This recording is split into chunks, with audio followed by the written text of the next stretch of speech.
뭐니 뭐니 해도 건강이 최고, 건강 이야기 시간입니다. 오늘은 중장년 여성의 골반저 질환에 대해 알아보겠습니다. 산부인과 전문의 송준백 선생님 자리하셨습니다. 안녕하세요. 안녕하세요. 반갑습니다. 네, 반갑습니다. 선생님, 중장년 여성의 골반 질환에는 어떤 것들이 있을까요? 예, 우리 중장년 여성이라고 하면은 어머님들, 50, 60대 우리 어머님들이 흔히 드러내기는 부끄럽고, 네. 그렇지만 자주 호발하는 여러 가지 자궁 탈출증이나 여성 요실금 등 방광 질환이 흔히 어머님들에게 일어날 수가 있습니다. 그런 걸 좀 설명드리겠습니다. 네, 골반저 탈출증은 그러면 어떤 질환인가요? 예, 골반저 탈출증이라고 말이 좀 어렵죠, 어머니. 네. 그런데 우리 자궁이라든지 앞에 방광이나 직장제, 항문 쪽에 이게 살들이 연세가 들고 과거 출산력이라든지 폐경기에 접어들면서 골반 쪽에 근육이 약해지기 때문에 점점 밀려 내려와서 밖에 어머님들이 알 빠진다고 하죠. 네. 뭐 경상도 말로 흔히 속된 말로 미주구리 빠진다고 하는데 그제 이렇게 계란처럼 맨살이 이렇게 빠지기도 하고 자궁이 전체적으로 빠져서 네. 어른 주먹만큼 쑥 내려와서 차마 말씀 못하고 지내시는 분들이 흔히 보기보다 굉장히 주위에 많습니다. 그렇군요. 그런 것들이 골반저 질환이라고 하면 되겠습니다. 네. 그러면 골반저 탈출증 치료법에는 어떤 것들이 있을까요? 예. 생각보다 골반저 질환은 여러 가지 종류로 이렇게 빠집니다. 특히 이제 방광하고 같이 빠져서 소변 누기가 굉장히 힘들어서 마지못해서 그때 돼서야 오시는 병원에 찾는 분들이 많으세요. 그 다음에 직장 뒤 방광 뒤에 항문 쪽으로 빠지셔서 변비가 호발하는데 그런 문제도 있고 자궁 전부 다가 이렇게 쭉 빠져서 출혈이 있다든지 네. 생활하기에 불편해서 오시는 분들이 있습니다. 기본적인 요법은 수술적인 요법입니다. 각 상황에 따라서 어머니의 질환 정도에 따라서 수술요법이 기본적인 치료법이라고 하고, 기타 수술하기가 조금 힘드신 분들은 이렇게 플라스틱 같은 링이 있습니다. 실리콘으로 된 링 같은 게 있는데 그런 거를 안에 밀어 넣어서 네. 생활하는데 조금 덜 불편하도록 하실 수 있는 방법들이 있고 방법들이 있습니다. 네, 그렇군요. 작가님 친구분도 한 분 이제 수술을 받으셨다고 하는데 좀 그 수술한 뒤에 관리법에 대해서 물으시더라고요. 혹시 이렇게 치료 받은 뒤에 전후로 어떻게 예방을 할 수 있을지 궁금하거든요. 말씀해 주시죠. 알겠습니다. 골반저 탈출증의 대부분의 원인은 크게 복압이 올라가는 거하고 네. 폐경기, 출산력 그렇게 세 가지라고 볼 수가 있습니다. 네. 그렇기 때문에 골반 근육을 조금 강화시켜 주는 게 여러 가지로 도움이 됩니다. 그래서 케겔 운동이라고 흔히 알려져 있는 골반 강화 운동, 항문 조이는 운동처럼 네. 여성 질 쪽에 이렇게 어떤 자세든지 가능합니다. 서서나 앉아서나 아니면 요가하는 자세 등으로 해서 네. 하루에 한 두세 번씩 한 30초 정도씩만 이렇게 쥐었다 풀었다 하는 운동이 여러 가지로 크게 여성 방광질환이나 탈출증에 도움이 된다고 하시겠습니다. 그렇군요. 네, 여성분들은 방광질환이 참 많다면서요. 이와 관련해서 또 설명해 주시죠. 예.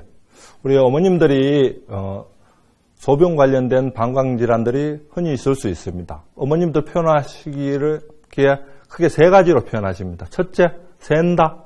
네. 두 번째, 자주 본다. 세 번째, 소변을 보고 나서 개운하지 못하고 불편하다. 그러니까 불편하다 이렇게 말씀하시는 분들이 있습니다. 첫째, 샌다. 흔히 어머님들이 얘기하시는 요실금입니다. 공식 명칭은 복압성 요실금, 스트레스 요실금이라고 해서 요실금 증상, 소변이 자꾸 샌다. 두 번째는 소변을 자주 본다. 네.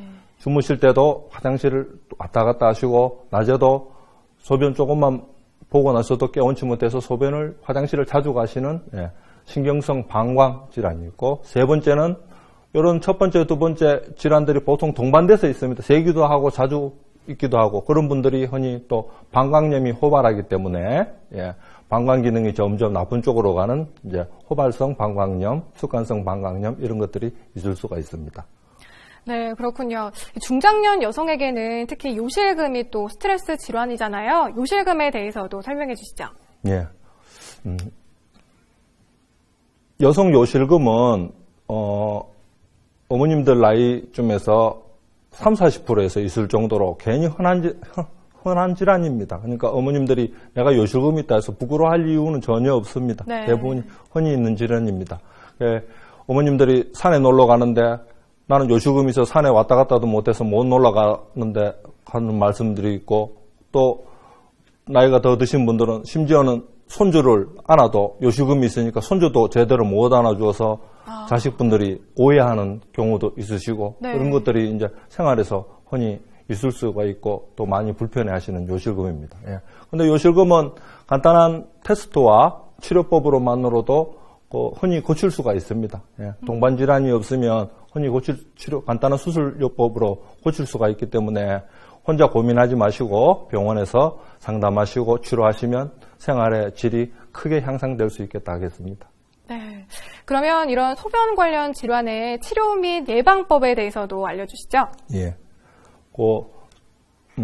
이렇게 여성 요실금뿐만이 아니라 소변을 자주 보는 신경성 방광이라고 있습니다. 주무실 때 한 번 이상, 두세 번 화장실을 가시거나 낮에 하루 종일 통틀어서 8번 이상 소변을 보신다고 생각하시면 그거는 정상보다 많이 보시는 겁니다. 네. 신경성 방광이라고 하는데 그런 분들은 수술요법이 아니라 간단한 투약만으로 호발될 수가 있습니다.